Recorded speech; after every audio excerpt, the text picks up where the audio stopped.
Good evening, live from New Delhi. You're watching DD India Live, India's voice to the world. I'm Shubhendu Ghosh, coming up in the next 30 minutes. After Trump orders additional tariffs on India, Prime Minister Modi says ready to pay heavy price but won't compromise on farmers' interest. New Delhi issues sharp rebuttal to US on additional tariffs, calls it unfair, unjustified and unreasonable. Brazil's President Lula not to engage with Trump, says will explore options in BRICS and other countries for trade. First illegal immigrants detained under UK's new one-in, one-out deportation deal with France. Detainees to be held in immigration centres pending their removal.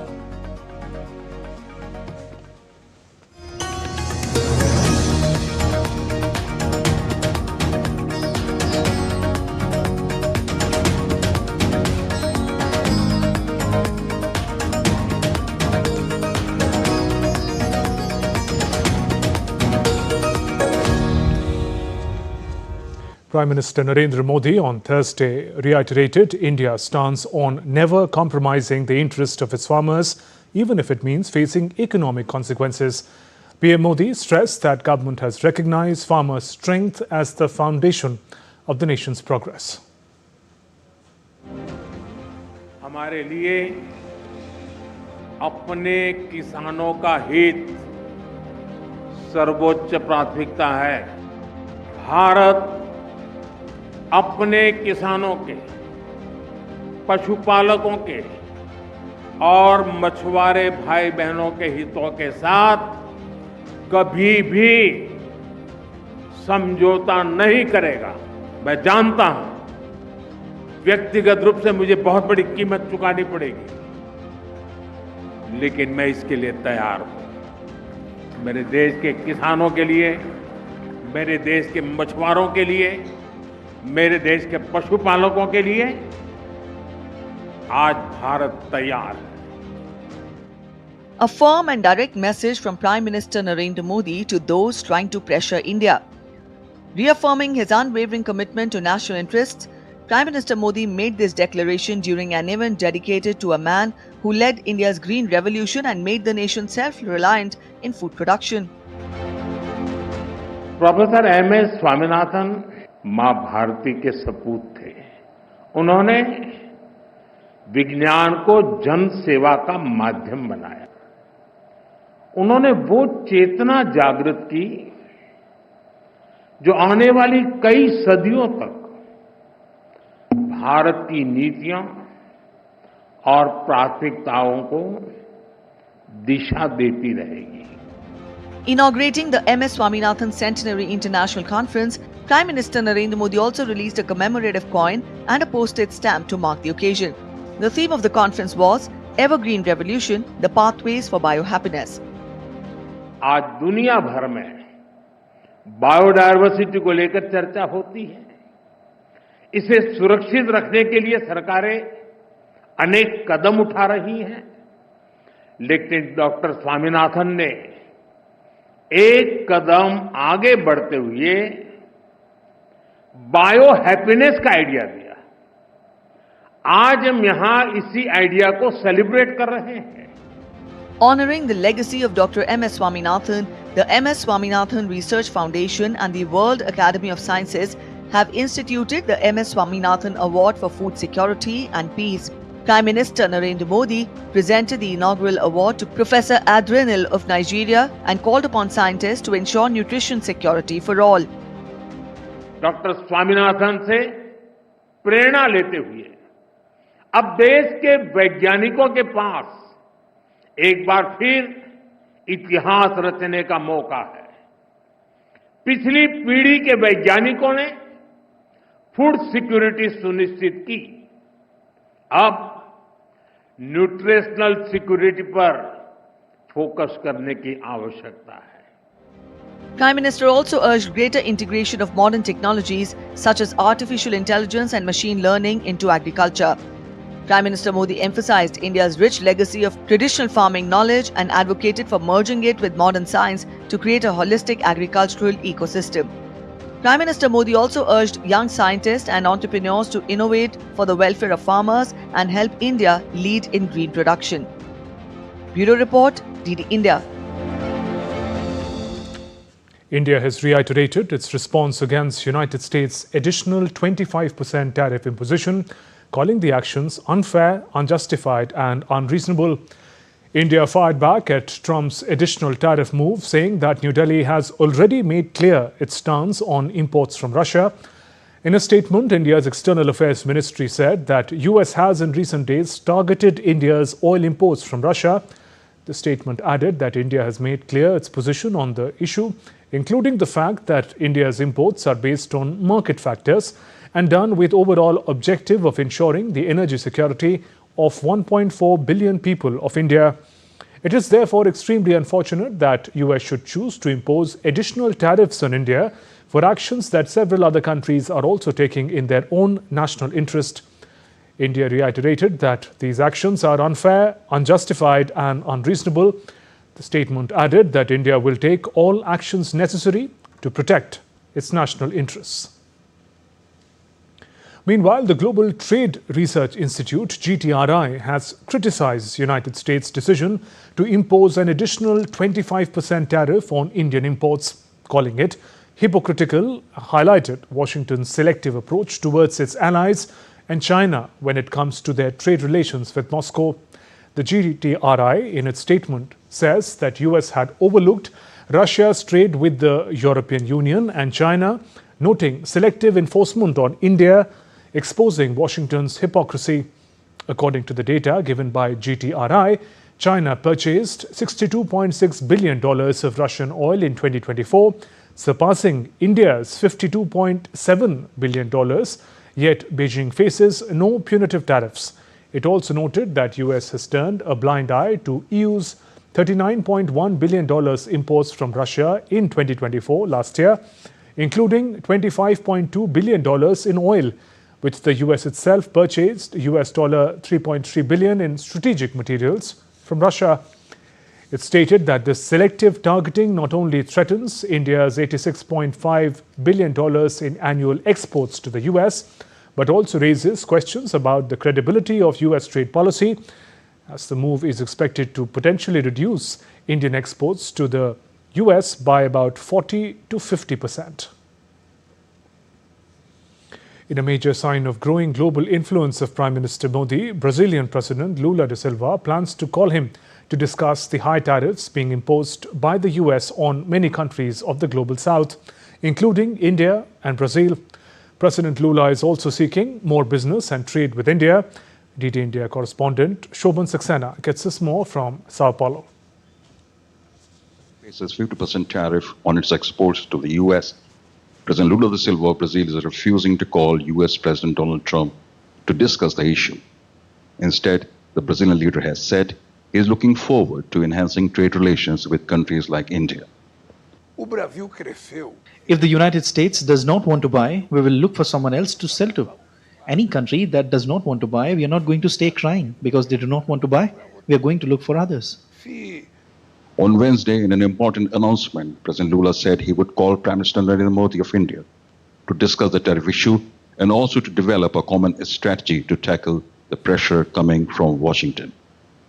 President Lula's call with PM Modi is expected to be followed by discussions with other members of the BRICS group as Brazil tries to buffer the impact of rising US protectionism.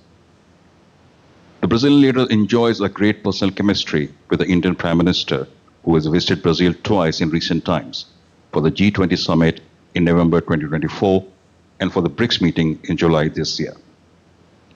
Brazil currently holds the BRICS presidency. It will be India's turn to host the summit in 2026. On Wednesday, in an interview with a news agency, President Lula said he saw no room for direct talks with President Trump, which he believes would turn into a humiliation for him. He also said that the President of the United States trying to dictate rules for a sovereign country like Brazil is unacceptable to him. If the negotiation is not resolved, we have other mechanism to make a counterpart. We have the WTO, we could file a complaint with the WTO. We can go alone or we can go with a group of countries, and then Brazil can also take action against American products. What we want first is to use and exhaust all possibilities in negotiation before we take any other measure that means negotiations are over. On the other hand, President Lula is quite optimistic about close relations with India. During PM Modi's state visit to Brasilia on July 8 this year, President Lula had said his country aims to triple trade flows with India from $12 billion last year.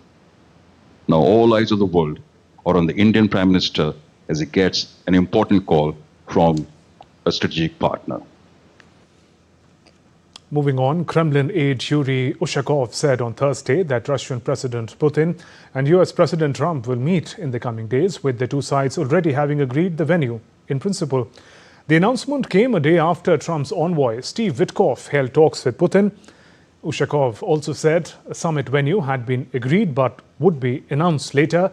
He said Witkoff had on Wednesday raised the possibility of a three-way meeting of Trump, Putin and Zelensky, but the Russian side had left the proposal completely without comment, adding that Russia is focused on preparing for a bilateral meeting with Trump. Speaking about the Ukrainian matters at the suggestion of the American side, an agreement was essentially reached to hold a bilateral meeting at the highest level in the coming days. That is, a meeting between President Vladimir Putin and President Donald Trump. We are now beginning with our American colleagues the concrete preparations together of the aspects of this meeting as well as its location. I will note, by the way, the location has been agreed in principle. We will inform about it sometime later. And Ukrainian President Volodymyr Zelensky spoke to Germany's Friedrich Merz on Thursday to discuss developments after American Special Envoy Steve Witkoff met Russian President. Both leaders hailed the mediation efforts of President Donald Trump and reiterated that they would continue exchanging closely with European partners and the United States. Meanwhile, Zelensky informed that top security advisors of Ukraine, Europe and US will hold an online meeting on Thursday. Britain has begun detaining migrants under a new return deal with France aimed at curbing small boat crossings. The one-in, one-out pilot scheme agreed last month allows Britain to return the undocumented arrivals to France while accepting an equal number of legitimate asylum seekers with family ties in the UK. So far this year, over 25,000 people have crossed the channel in small boats. UK Prime Minister Keir Starmer has vowed to smash the gangs of people smugglers and bring down the rising numbers. Has now begun, and the first migrants who arrived on small boat are now in detention. That is the first step to removing them to France, because no one should be making this journey in the first place, and that's why this is now starting the process to return people and to undermine this vile trade in people. And still to come on this edition of TD India Live. Thailand and Cambodia agreed to extend the truce deal reached last week. Israeli Prime Minister Benjamin Netanyahu's cabinet expected to approve fresh plans for continuation of the Gaza conflict.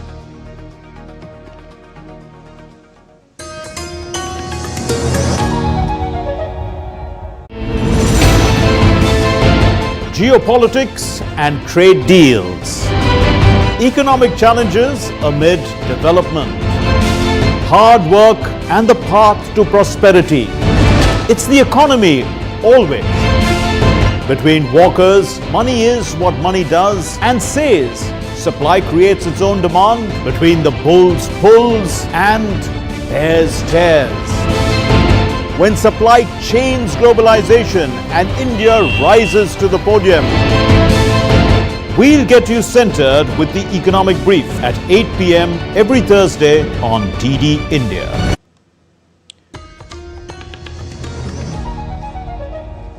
Welcome back. You're watching TD India Live. I'm Shubhendu Ghosh. Thailand and Cambodia agreed upon extending an ongoing ceasefire reached between them last week after a fierce military engagement. The ceasefire had been brokered last week of July after 5-day-long violent clashes between both sides. The latest development came on Thursday after the Thai Deputy Defence Minister Nathaphon Nakphanet and Cambodian Defence Minister Thi Siat signed a joint statement where both sides agreed to halt all movement along the border. They also agreed to have ASEAN observers to ensure ceasefire holds. The statements made provision for another meeting within a month. Both sides have also agreed to avoid misinformation to ensure de-escalation of tensions. In this spirit, Cambodia reaffirmed. In this period, Cambodia reaffirms its unwavering commitment to fully and faithfully implementing the common understanding reached during the special meeting of 28 July 2025, particularly the ceasefire agreement and the establishment of the ASEAN Observer Team, or the AOT, led by Malaysia, to verify and ensure the effective implementation.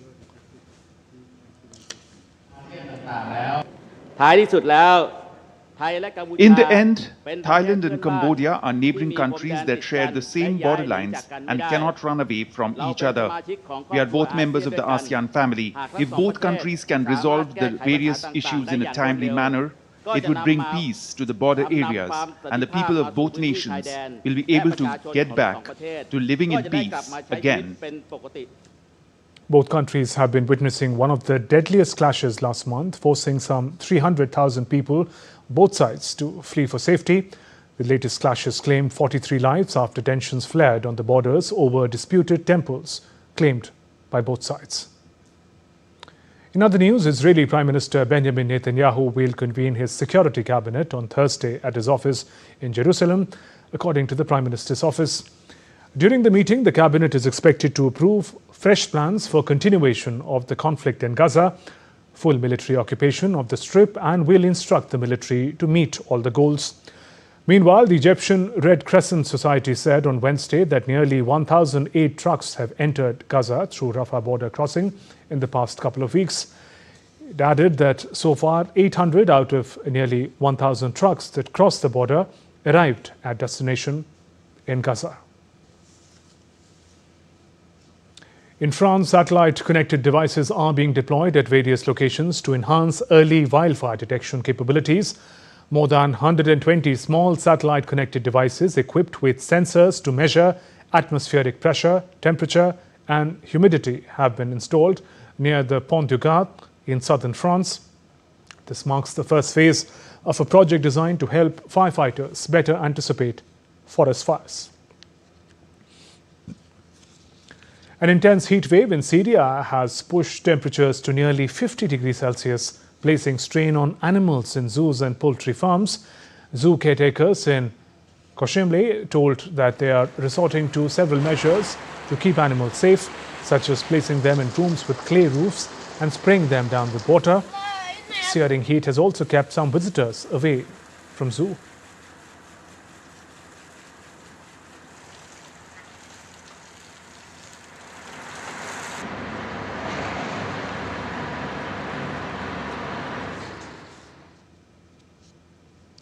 China is set to unveil its first ever robot mall in Beijing this Friday, coinciding with the opening of the 2025 World Robot Conference. The futuristic mall will feature humanoid waiters, robot music band, a pharmacy and a high-tech warehouse. The store will also offer a robot leasing service, making cutting-edge automation more accessible than ever. Some more news. Chief Minister of India's northern state of Uttarakhand, Pushkar Singh Dhami, has been continuously monitoring the rescue operation in Tharali. Chief Minister Dhami met with National Disaster Response Force, State Disaster Response Force and administrative officials in Uttarakashi on Thursday morning and reviewed the progress. Dhami also instructed to make the heli rescue operation started in the affected areas from this morning more effective. The Chief Minister also met the injured who are being given treatment at the hospital. He ordered to monitor the supply of drinking water and food grains along with early restoration of roads, communications and electricity. He appreciated the dedication of all the rescue teams. Earlier, Chief Minister Dhami held a meeting with the district magistrates of the state and instructed them to shift people living on banks of rivers and drains to other places. Over 270 people have been rescued from Dharali following the devastating cloudburst that triggered massive flash floods and landslides in the area. The rescue and relief operations in the affected areas are in full swing and is being carried out with the help of the Army, NDRF, IDBP, SDRF, Uttarakhand Police and the local administration. The work of opening the closed roads is also going on continuously and efforts are on to normalize life. NDRF, they are present on ground zero and they are conducting search and rescue operation. Apart from this, there is an important action of evacuation of the people who have been stranded on the Gangotri axis. They are being evacuated in joint operation with other agencies, and the special equipments, heavy machinery, and cadaver dogs are being employed there to ensure that the operation gets successful. 50 people they are missing. They are the locals, and some laborers also who were engaged there. They are missing. Apart from this, in the Harshil camp of the army, which also bore the impact of this flash flood, about 8 army men are missing. The Indian Air Force has also initiated a joint rescue and relief operation as flash floods in Uttarakash's Harshil has left the region isolated.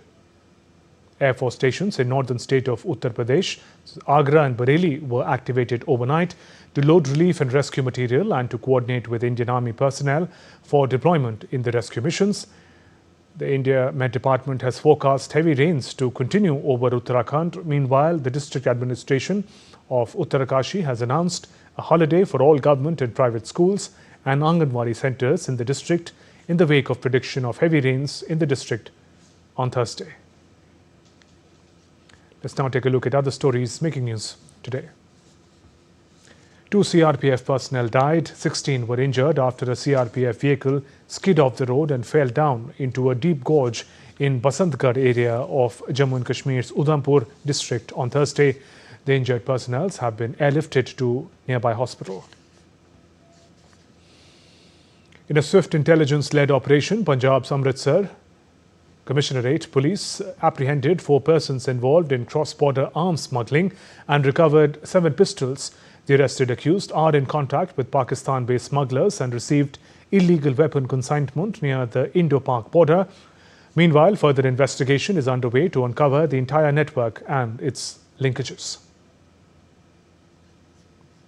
As the nation celebrates National Handloom Day, Assam stands out for its rich handloom legacy, with its exquisite fabrics gaining international acclaim, highlighting the importance of textile sector. Managing Director of Northeastern Handicrafts and Handloom Development Cooperation Limited said, after agriculture, textiles are the most important sector and every woven piece has a story to tell. As Raksha Bandhan festival approaches, a unique and patriotic Rakhi inspired by India's defence strength are creating buzz in Gujarat, Surat. Designed in the shape of BrahMos missile, the Rakhi pays tribute to the bravery displayed by India's armed forces during Operation Sindoor and celebrates the power of indigenous defence technology.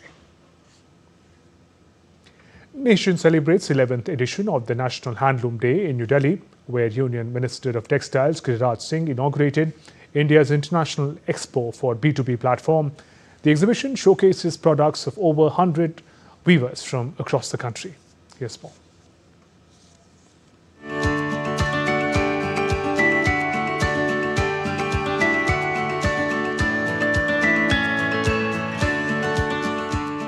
The 11th edition of National Handloom Day is being organized by the Government of India and is all set to be a spectacular global event.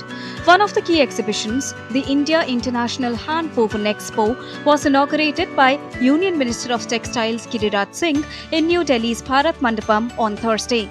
The minister took a tour of the exhibition where more than 100 weavers are exhibiting the products. The event is also witnessing the participation of foreign delegates from all across the globe. Speaking at the event, Anastasia, Russian delegate, spoke about India's handloom and how Russia is looking forward to expanding trade with India in the textile sector. This is amazing. So many exporters, so many beautiful things, so many beautiful colors and designs. So I'm very pleased to be here, and thank you for organizers, and thank you for India to such a good hospitality and welcome. I work for Embassy of India in Moscow, and I brought Russian delegation here, and we are going to extend trade relations between Russia and India. Bollywood actress and MP from Himachal Pradesh, Kangana Ranaut, also hailed the initiative and said that this has been made possible only under the leadership of Prime Minister Narendra Modi. So this particular event has been started by Bharatiya Janata Party और इनकी 11th ये anniversary है, and जैसे एक overall upliftment of economy, of people, or especially those who have been wronged, who've been left behind, who've been ignored, neglected, तो उसका जो उद्धार करने के लिए है ना, जो प्रधानमंत्री नरेंद्र मोदी जी कहते हैं, जिनको कोई नहीं पूछता उनको मैं पूजता हूँ. Indian handlooms are celebrated across the globe for their rich textures, earthy colors, and intricate craftsmanship, where every weave tells a story that holds a special place in homes and hearts around the world. Deepika Mehto's report for DD India. And that's all for this edition of DD India Live. Let us know your thoughts on the news of the day. For those on the go, you can get all the latest news and updates from India and across the world on DD India mobile app. This app is available on both Android and iOS. Scan the QR code and download now. We'll be back with more news as it breaks here on DD India. I'm Shubhendu Ghosh from all of us here in Delhi. Thanks for watching DD India Live. Namaskar. Have a pleasant evening.